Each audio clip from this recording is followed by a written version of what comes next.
नमस्कार, आप सभी का बहुत बहुत स्वागत। आप देख रहे हैं आपका अपना चैनल हिंदी खबर।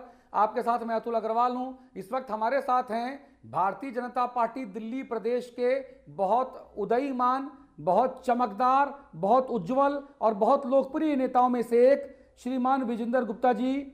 आप रोहिणी से बीजेपी के विधायक हैं। 2008, 2013, 2015, 2020 और 2025 में जीत का इन्होंने शानदार रिकॉर्ड बरकरार रखा। ये तब जो है विधायक बने जब केजरीवाल की आम आदमी पार्टी की हवा चल रही थी। आप भारतीय जनता पार्टी राष्ट्रीय कार्यकारिणी के सदस्य हैं, पूर्व नेता प्रतिपक्ष हैं दिल्ली विधानसभा के, आप डीडीए के मेंबर हैं, पूर्व बीजेपी अध्यक्ष दिल्ली प्रदेश हैं और पूर्व अध्यक्ष एमसीडी स्टैंडिंग कमेटी के हैं। बहुत तेज तर्रार और जन लोकप्रिय नेताओं में से एक हैं विजेंद्र गुप्ता जी। मैं हिंदी खबर पे स्वागत करूंगा आपका।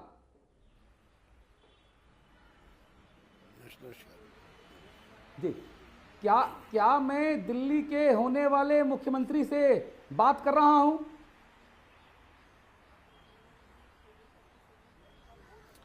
मुझे आपका कोई सवाल समझ नहीं आ रहा है। आप सीधा मुझसे बात करें। जो मैंने आज सेंट्रल विजिलेंस कमीशन से ने जो कार्रवाई की है, मैं उसके लिए आपका स्वागत करता हूं। अच्छा, आपने सबसे पहले आपने शीश महल का मुद्दा उठाया। अरविंद केजरीवाल को चुनाव हराने में इस मुद्दे ने बहुत महत्वपूर्ण भूमिका निभाई। आपने सीबीसी को चिट्ठी लिखी, उस चिट्ठी पे जांच के आदेश हो गए हैं। क्या कहेंगे भाई साहब इस पर? जी, मैं सेंट्रल विजिलेंस कमीशन के इस एक्शन पर स्वागत करता हूं और अब दिल्ली की जनता को न्याय मिलेगा, ऐसा साफ रूप से आभास हो रहा है। और अतुल जी, मैं कहना चाहता हूं कि जिस तरह से आम आदमी बनकर जो लोगों ने जनता को छला, लोगों के विश्वास को तोड़ा, विश्वासघात किया, उनको एक सब्ज बाग दिखाए और उसकी आड़ में भ्रष्टाचार किया, ऐसे लोगों को सबक सिखाने का ये उपयुक्त समय है, क्योंकि कानून अपना काम कर रहा है। कानून की नजर में सब बराबर है, राजा हो या रंक। जो व्यक्ति अपने को कानून से ऊपर समझता है, वो शायद इस देश की व्यवस्था को कहीं ना कहीं आघात पहुंचाना चाहता है। अच्छा, शीश महल जो बनाया अरविंद केजरीवाल ने, कहा गया कि वो 8 एकड़ में बनाया गया है, करोड़ों रुपए खर्च किए गए हैं, जाने कितने कितने लाख के कमोड लगाए गए हैं, कितने कितने करोड़ों के पर्दे लगाए गए हैं, हाँ, और तमाम तरह की बातें वहां कही गई। इन बातों को कहने का कोई पुख्ता आधार है क्या सर अपने पास? देखिए, जो मैंने शिकायत और पत्र लिखा था सेंट्रल विजिलेंस कमीशन को 14 अक्टूबर को और 21 अक्टूबर को, हाँ, अतुल जी, उस पत्र के आधार पर सेंट्रल विजिलेंस कमीशन ने सीपीडब्ल्यूडी के चीफ विजिलेंस ऑफिसर को फैक्चुअल रिपोर्ट देने के लिए कहा। जी।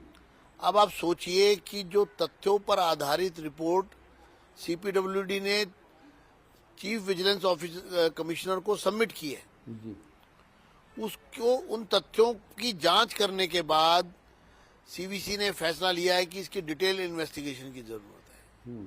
यानी कि हमारे द्वारा लगाए गए आरोप पर जब फैक्चुअल रिपोर्ट बनी, जी, जो सीबीसी के पास सबमिट की गई, उसमें वो आरोप, गंभीर आरोपों पर तथ्य जो सामने आए हैं, वो एक महत्वपूर्ण विषय है।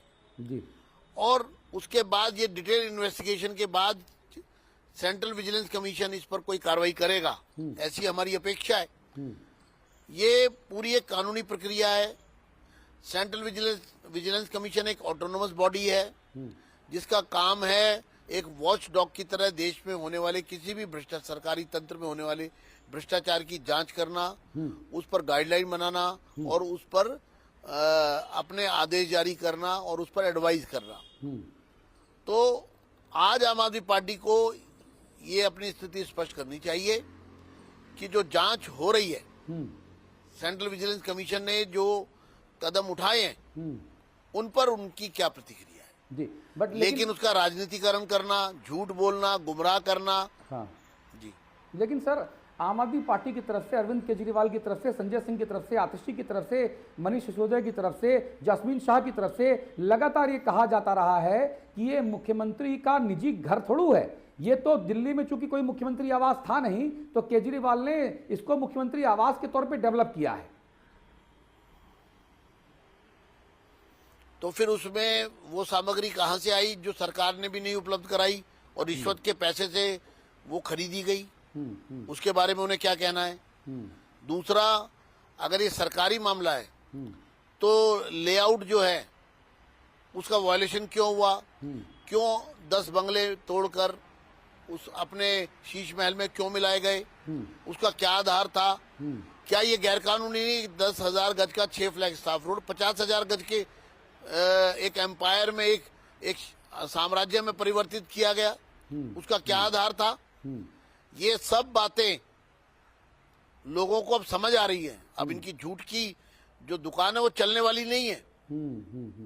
इन्होंने लोगों की भावनाओं से जो खिलवाड़ किया है, लोग आज ठगे हुए महसूस कर रहे हैं। जी सर, क्या आप इस बात का एश्योरेंस देना चाह रहे हैं अपने इस वक्तव्य और इस इंटरव्यू में कि अब दिल्ली का जो भी मुख्यमंत्री होगा वो सो कॉल्ड शीश महल जो आप लोगों ने नाम दिया है वहां पे नहीं रहेगा?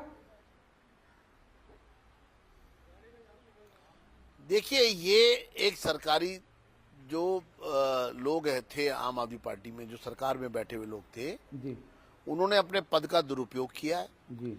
ये पूरा मामला जांच एजेंसीज के हवाले जा चुका है, इसकी जांच चल रही है। उसमें किसी को आड़े नहीं आना चाहिए, उस प्रॉपर्टी पर फैसले होने चाहिए। और जो कुछ वहां किया गया है ये एक तरह का किंगडम ऑफ करप्शन जिसको मैं कहूंगा केजरीवाल का, और उस किंगडम ऑफ करप्शन को दूर से भी देखना मैं तो अपराध मानता हूं। जी, यानी कि जो भावी मुख्यमंत्री है वो इस घर में बतौर मुख्यमंत्री के सरकारी आवास नहीं रहने वाला है। निश्चित रूप से ऐसा भारतीय जनता पार्टी का कोई कार्यकर्ता नहीं चाहेगा, पार्टी का कोई विधायक या कोई भी नेता, पार्टी जिसको भी कमान देगी वो नहीं चाहेगा इस किंगडम ऑफ करप्शन की तरफ देखना भी। जी सर, जब आप चुनाव प्रचार कर रहे थे आपके भाषण बहुत वायरल होते थे। आपने कहा था कि जैसे ही भारतीय जनता पार्टी की सरकार बनेगी, आम आदमी पार्टी की सरकार हटेगी, तब आप केजरीवाल के शीश महल को म्यूजियम बना देंगे, आम लोगों के लिए खोल देंगे ताकि लोग देख पाएं और समझ पाएं कि कितना भ्रष्टाचार हुआ है। क्या ऐसा होगा? समय आएगा, चीजें तय होंगी, लेकिन अभी तो प्रायोरिटी जांच की है और जनता का पैसा जो लूटा गया है, जैसा प्रधानमंत्री जी ने कहा, वो लौटाना पड़ेगा। अभी तो समय उसका है। जी सर, आम आदमी पार्टी की तरफ से लगातार प्रेस कॉन्फ्रेंसेस की जा रही हैं और पूर्व मुख्यमंत्री, निवर्तमान मुख्यमंत्री, कार्यवाहक मुख्यमंत्री आतिशीर का ये कहना है कि जितने वायदे बीजेपी ने किए हैं वो वायदे बीजेपी पूरे नहीं कर पाएगी, केवल बातें थी और बातों का क्या। देखिए, इन्होंने 10 साल दिल्ली की जनता के व्यर्थ किए। हाँ। प्रधानमंत्री मोदी जी को लोगों ने दिल्ली सौंप दी है और अब दिल्ली का चहुमुखी विकास होगा, डबल इंजन की सरकार होगी, प्रधानमंत्री जी का नेतृत्व होगा। दिल्ली के अच्छे दिन निश्चित हो गए हैं और कई गुना गति से मैं विश्वास से कह सकता हूं दिल्ली के इतिहास में ये स्वर्णिम काल है। प्रधानमंत्री जी ने स्वयं कमान अपने हाथ में लिए दिल्ली को संवारने की, सजाने की, और डबल इंजन की सरकार, केंद्र और राज्य सरकार मिलकर जब काम करेगी तो मैं एक दिल्ली का नागरिक होने के नाते मैं एक सपना देखता हूं कि मेरी दिल्ली विश्व की सुंदरतम नगरों में से एक बने और इसी विकसित दिल्ली के सपने के साथ हम आगे बढ़ेंगे। विकसित भारत और विकसित दिल्ली का सपना पूरा होगा हर दिल्ली वासी का। और मैं दिल्ली के लोगों को ये कहना चाहता हूं कि जो लोग बौखला गए हैं, भ्रष्टाचार में लिप्त हैं, जिन्होंने 10 साल दिल्ली को लूटने का काम किया, लोगों की भावनाओं से खिलवाड़ किया, अब उनके दिन लद गए हैं। अब उनको उनके हाल पे छोड़ दीजिए। उनको उनके पास खिस्यानी बिल्ली खंबा नोचे, इससे ज्यादा और कुछ नहीं है मुझे कहने के लिए। अच्छा विजेंद्र जी, अब आप सर अब आप अरविंद केजरीवाल जी को क्या सुझाव देना चाहेंगे? वही पुरानी वैगनआर नीली वाली निकालें, झाड़ पोंछ के वही कपड़ा पहन के फिर लोगों के बीच जाएं, या कुछ और? सबसे पहले तो अन्ना जी से माफी मांगे और जो भ्रष्टाचार उन्होंने किया दिल्ली की जनता से माफी मांगे। कानून तो अपना काम करेगा ही और लोगों का विश्वास दो तोड़ा। कट्टर ईमानदारी की बात करने वाले कट्टर भ्रष्टाचारी निकले। लोग इनको कभी माफ नहीं करेंगे। अच्छा, कभी इनको माफ नहीं करेंगे। विजेंद्र ये जी, एक अब जाते बुलबुला था। जाते अब हमारे दर्शकों को खबर तो दे जाइए भाई साहब, क्या मैं दिल्ली प्रदेश के अगले मुख्यमंत्री से बात कर रहा हूं? देखिए, आपका पूरा प्रश्न बेमानी है, इसका कोई अर्थ नहीं है। ठीक है सर। भारतीय जनता पार्टी एक संगठन है, एक विचारधारा है। पदों के लिए यहाँ कोई काम नहीं कर रहा है, सिर्फ और सिर्फ देश को आगे बढ़ाना है, अपनी जिम्मेदारियों को पूरा करना है। जो जिम्मेदारी पार्टी ने हमें रोहिणी विधानसभा की दी है, उसमें हमें विकास करना। और आपने देखा भी होगा, हमारे काम शुरू हो गए हैं, काम किया है और काम करेंगे। रोहिणी का विकास करेंगे, रोहिणी को दिल्ली की टॉप असेंबली बनाएंगे। और इसी सपने के साथ रोहिणी की जनता ने मुझे सर्वाधिक मतों से जिताया है। मैं उनका बहुत आभारी हूँ और इसलिए मैं उत्साह से अपने क्षेत्र के लोगों के लिए काम करूंगा। विजेंद्र जी, मैं एक चीज जोड़ना चाहूंगा आपको, आपकी जानकारी में लाना चाहूंगा। मेरी बुआ जी वो राजीव गांधी कैंसर हॉस्पिटल में एडमिट थी। मैं उनको लेकर बार बार आना जाना करता था, ऑपरेशन हुआ उनका, तब मैंने वहां रोहिणी विधानसभा को देखा करीब से। और मैं बधाई देना चाहता हूं आपको कि आपने वाकई वहां पे बहुत सारा काम कराया है, लोगों का दिल जीता है आपने, इसीलिए रिकॉर्ड मतों से लोगों ने आपको जिताया है। तो ये आपके लिए तारीफ और साधुवाद के साथ मैं इस इंटरव्यू खत्म करूंगा। मैं अतुल जी आपका बहुत बहुत आभारी हूँ जो आपने रोहिणी विजिट किया और आपके मन में इस प्रकार के भाव आए, उसके लिए हम सब रोहिणी वाले आपके कृतज्ञ हैं। हम आपको और अच्छी रोहिणी बना के दिखाएंगे और बेहतर करेंगे। और आपका पुनः बहुत बहुत आभार मुझे अपने से जोड़ने के लिए। बहुत बहुत धन्यवाद भाई साहब। हिंदी खबर पर खबरों का सिलसिला लगातार जारी है। नमस्कार।